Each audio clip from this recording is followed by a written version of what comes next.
train où vont les choses. Je ne sais pas si ici je peux faire de l'humour au second degré. Devrais-je, pour autant, tempérer mes propos, crier gare ici, dans un monde qui déraille, un moment où les guerres froides deviennent des conflits brûlants, et à l'heure d'hiver où le Père Noël lui-même passe des nuits très hautes. Je vous le dis tout net, la planète se réchauffe et ça fait froid dans le dos. Bientôt, je vous ajouterai que les carottes seront cuites, et cela ne saurait vous laisser de glace. C'est dans ce climat où les choses se dégradent que j'aimerais vous décliner ce poème. Étant pluie, si je vous le dis avec sécheresse, sur une planète où Saturne plus bien rond, où le Mercure monte plus qu'il ne devrait, ce sera Mars ou crève, certains diront. Pluton, partir, diront les plus désespérés. D'autres se terrent dans des trous noirs. Qui sait si par bonheur ou quel hasard trouver ailleurs un univers, un autre soleil, recommencer dans l'une ou l'autre galaxie. D'autres folies, le jour Vénus, un paradis, des mondes, des Édens, des merveilles, le diable et Dieu en nous sommeil. Serviteur.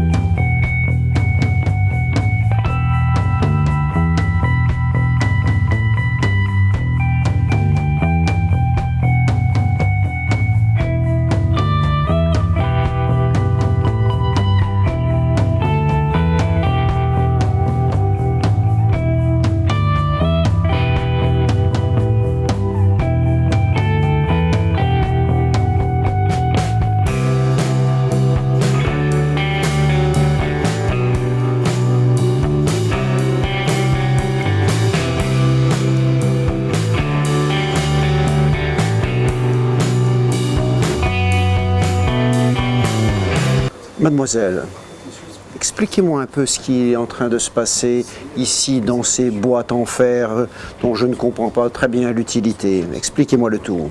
Donc ici vous êtes dans une voiture d'un train. Une voiture? Les voitures se font comme cela maintenant. Très bien, continuez, je vous prie. Donc on a une exposition qui est sur 3 voitures, là vous êtes voiture 3. Oui. Du coup c'est ici où on explique, on présente les solutions face aux enjeux du changement climatique. Très bien. Pour ça, dans un premier temps, on cherche à faire un diagnostic de la situation pour comprendre d'où viennent ces émissions. Qui sont les pays responsables de ces émissions et quels sont les leviers d'action qu'on peut avoir. Donc on donne comme ça différents diagnostics et ensuite on arrive dans cette deuxième partie où sur les murs on présente sur des petits disques des solutions. Donc là, on vous invite à regarder ces petits disques, à les prendre, à les retourner et vous pouvez avoir ensuite des informations sur les avantages, inconvénients ou des exemples. La chose est fort ludique apparemment. Ludique et l'objectif est aussi d'instaurer un débat entre les gens qui sont dans cette voiture. Fort bien, je vous sais gré de tout cela. Madame, mille grâces. Continuez, poursuivez. Dis-moi, Marot, que fais-tu donc là, dans cette espèce de boîte en fer? Raconte-moi ton affaire. Donc sachez qu'on est un laboratoire spécialisé à base de plantes. Donc on guérit les gens grâce aux plantes. Dieu, l'affaire est belle, continue. 80 ans d'expertise aujourd'hui. Oui. En fait, on 80 ans, donc on s'est engagé dans le train du climat pour préserver la nature, parce que sans la nature, on ne pourrait pas guérir certaines pathologies. Vous voyez ici, vous avez un mur avec certaines plantes que vous connaissez, le romarin, du thym que vous prenez de la vie de tous les jours. Et grâce à ces plantes, par exemple le romarin, on est capable de régler des troubles digestifs, le thym lié à des problèmes de bronches, voilà. Et donc tous nos produits aujourd'hui, ça fait 80 ans d'expertise, une société familiale qui est présente en Lausanne, en Lorraine, à côté de Metz, à Saint-Barbe. Et tous nos produits sont présents en pharmacie exclusivement. Dis-moi, tu sais que de l'époque d'où je viens, on ne soignait guère qu'avec ces plantes-là, et les apothicaires de l'époque ne soignaient guère qu'avec ça. Il y aurait d'autres méthodes apparemment? c'est toujours les mêmes, vous savez, il y a je suis très fortaise. longtemps à l'époque. Donc on revient au goût du jour et les gens ne cessent de développer les médicaments à base de plantes aujourd'hui. Ça ne cesse de développer et en pharmacie, ça se vend de plus en plus. Je me suis laissé entendre que tu avais là du miel fort goûteux. Exactement, donc on a du miel qui vient de la Lorraine, un apiculteur juste à côté de chez nous qui fabrique le miel et que je vous donnerai avec volontiers. Est-ce du miel de pleine fleur? Est-ce que c'est du miel qui n'est pas mélangé? De forêt, naturel, bio, d'autant plus que sachez qu'on donne des sacs, des poches à chaque individu et dedans vous avez une petite plante mellifère pour la prolifération de miel, du pollen pour les abeilles avec un petit pot de miel à faire goûter pour les... Sans les abeilles, monsieur, nous serions bien mal, à mon sens. Tout à fait. Ouais. Eh bien, je vais goûter un peu de ce miel qui est toujours bon pour ma voix. Et j'ai besoin, parfois, de donner de la voix. Vive le miel, vive les abeilles. Allons-y. Ah, Enchantée. serviteur. Voici comment se perd le baise-main, tout simplement. Jamais amener la main de la dame, mais s'incliner vers elle sans jamais l'embrasser. Nous n'avons, madame, pas suffisamment d'intimité pour cela, mais tout passera par mon regard. Serviteur, madame. Mille grâces, madame. Ces âmes sont fort urbaines. Elles sont très bien. Allez, allons-y, roulons carrosse par là-bas. Mamie, oh, quand je dis mamie, entendez-le en deux mots. Contez-moi un peu ce qui est en train de se passer ici, des choses auxquelles je n'entends goutte. Je vous écoute, c'est moi qui vous écoute, madame. Dites-moi ce qu'il est en train de se passer. Écoutez, ici, c'est AXA Prévention et nous souhaitons peut-être vous enseigner ou vous répéter les bons gestes qu'il faut avant, pendant et après chaque événement climatique. Une inondation, une tempête, tout peut arriver. Eh bien, madame, je lirai cette brochure avec moult intérêt. Il est vrai que de mon temps, on se souciait peut-être peu de l'affaire, mais on dit qu'il y avait moins d'humains. J'ai ouï parler, madame, que l'activité humaine y était pour beaucoup dans des dérèglements. L'activité humaine, entendons-nous. Je vois autour de moi des gens qui sont parfois peu actifs et je doute que leur activité, si minime soit-elle, eût pu faire quelque chose. Mais je vais lire cette brochure.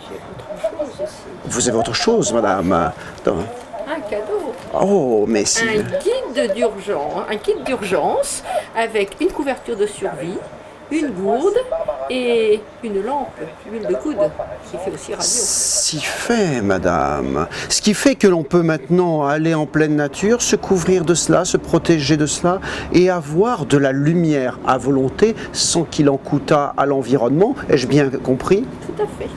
Si fait, madame. Mille grâces vous soient rendues de vos doctes préceptes. Dites-moi, mamie. Oh, quand je dis mamie, entendez-le en deux mots. Je me promène dans ces boîtes métalliques les unes derrière les autres et je ne comprends goutte à ce qui est en train de se passer ici. Expliquez-moi le bien fondé de tout cela et qui êtes-vous d'abord? Alors, nous représentons ici les entreprises de la Chine.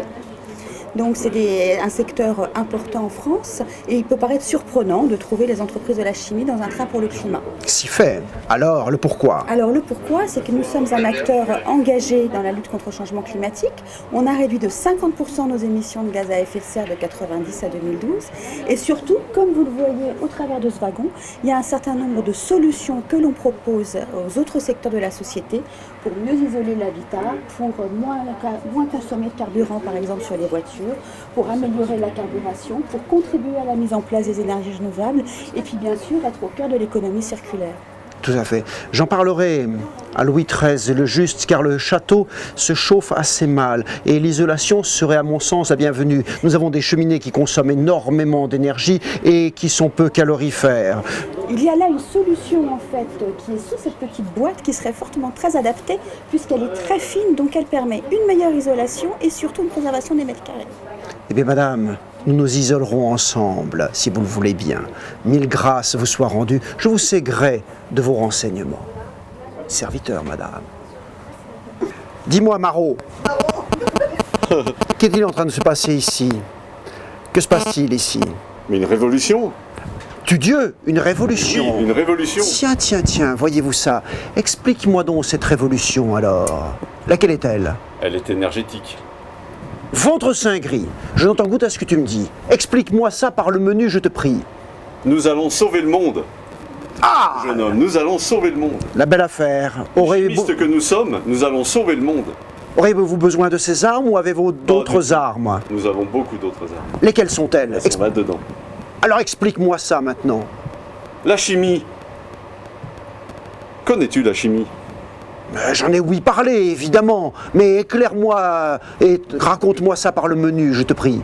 La chimie, elle est l'industrie pour l'industrie.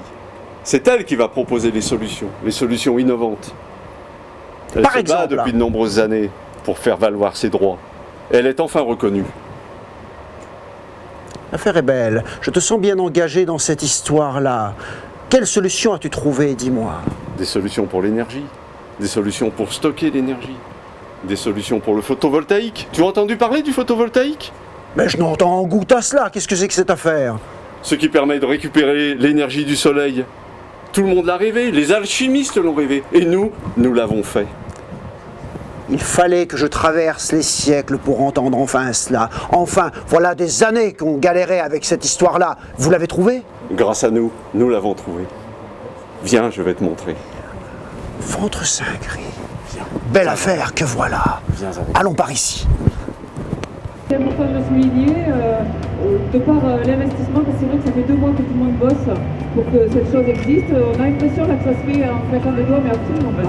Donc merci à tous et puis bonne journée et merci aussi aux très de nous avoir fait confiance.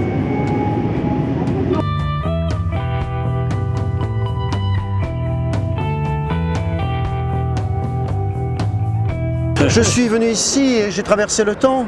On m'a dit qu'il y avait quelque peu à ferrailler dans le secteur. Alors, le mousquetaire du cardinal vient prêter main forte pour la cause. Mais nous aurons à reparler de ça. Le cardinal, il a laissé de mauvais souvenirs ici. Hein. Le cardinal a laissé de mauvais souvenirs, monsieur. Ah oui, monsieur. Je m'occupe de lui. Ah oui. Je vais l'oxyre. Je vais l'oxyre.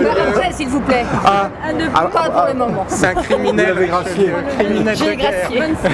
Si vous avez besoin de quelques soldats, je suis là. Ah bah la réponse est oui. Serviteur, monsieur. Allons, faquin. Passez.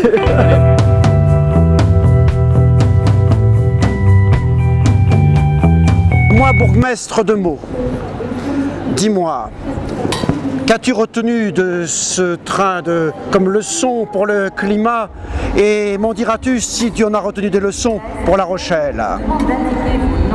Difficile de s'exprimer après vous. Ah, Il faut rédiger son texte. certes. Et on a retenu de belles choses. Oui. Non, c'est un très beau train de démonstration et de sensibilisation sur le climat. C'est une très belle opération de sensibilisation, de faire comprendre. Et j'espère que le climat... 10 points en des termes. Oui, certes, je le comprends, bourgmestre, mais Mais c'est une très belle opération. et je sais que tu en retiendras des leçons pour le climat rochelais. Dis-moi, l'édile du peuple, là, Oui.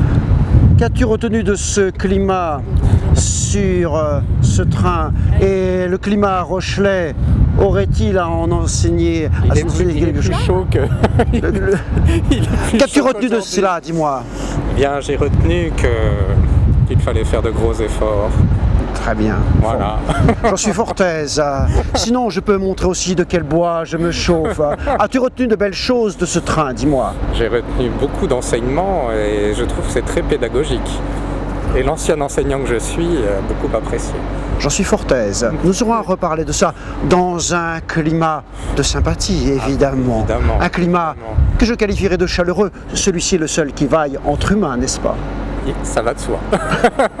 Mille grâces te soient rendues, l'édile. Ok. Train du climat, escale à La Rochelle.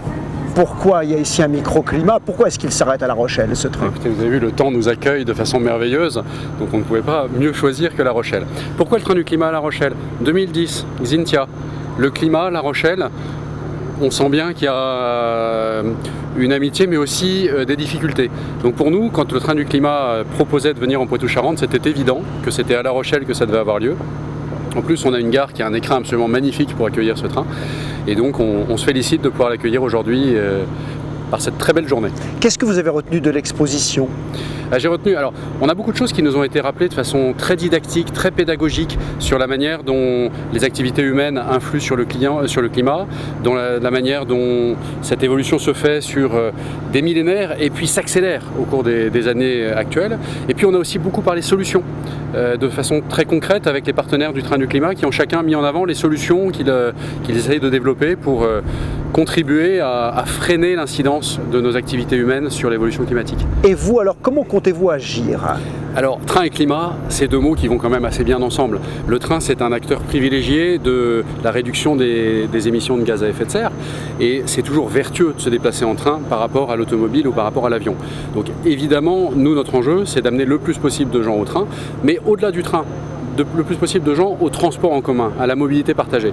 Donc c'est faciliter l'accès aux gares par le vélo, par des autobus, des tramways, du covoiturage, des locations de voitures ou autres, tous les moyens qui vont faire que le train est simple, mais c'est aussi développer tous les modes de transport complémentaires. La SNCF, c'est aussi un groupe de tramways, de métro, d'autobus, et donc là aussi, il faut qu'on incite les gens à venir plus vers les transports en commun.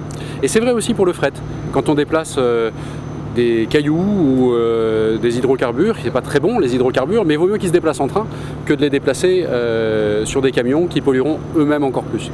Un maillage encore à développer, vous parliez de choses qui se complètent les unes les autres entre les bus, les autres transports en commun, donc il y a un maillage à construire encore là. Oui, mais il y a surtout une facilité d'usage.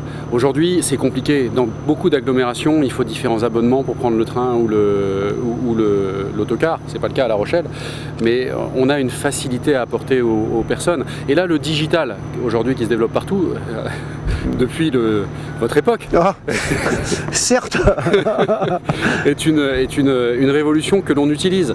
Parce qu'avec ces petits téléphones ou toutes ces tablettes, ça devient très simple d'avoir son billet sur soi ou de pouvoir connaître les horaires de son bus, de son vélo, de récupérer un vélo ou de son train sans difficulté. C'est là justement où ça va être beaucoup plus facile. Il faut que les gens puissent réserver facilement, puissent accéder facilement. Pourquoi pas payer comme on le fait maintenant avec des cartes très très facilement. Absolument, et même avec leur téléphone ou leur montre. C'est tout à fait les sujets sur lesquels on travaille aujourd'hui. Faciliter aussi le contact à travers ces outils, que les gens puissent plus facilement partager leurs intérêts communs, se réunir sur peut-être un besoin de prendre un taxi à l'arrivée ou toutes ces innovations qui vont faire que demain ce sera plus simple. Eh bien écoutez, merci beaucoup. Alors on souhaite une belle exposition à La Rochelle. Elle est magnifique et on vous invite vraiment à la visiter. Je l'ai fait déjà, mais je pense que beaucoup de gens vont le faire aujourd'hui. Et puis ce train va rester là jusqu'à ce soir. Jusqu'à ce soir. Et ensuite, après, on accueille les TGV avec tous les vacanciers qui arrivent aujourd'hui, puisque c'est le début des vacances scolaires. Et donc on attend beaucoup de gens de toute la France à La Rochelle avec un temps magnifique. Du travail en perspective. Absolument. Et beaucoup de projets. Merci beaucoup. Mais c'est moi qui vous remercie. Bonne journée. Au revoir. Au revoir.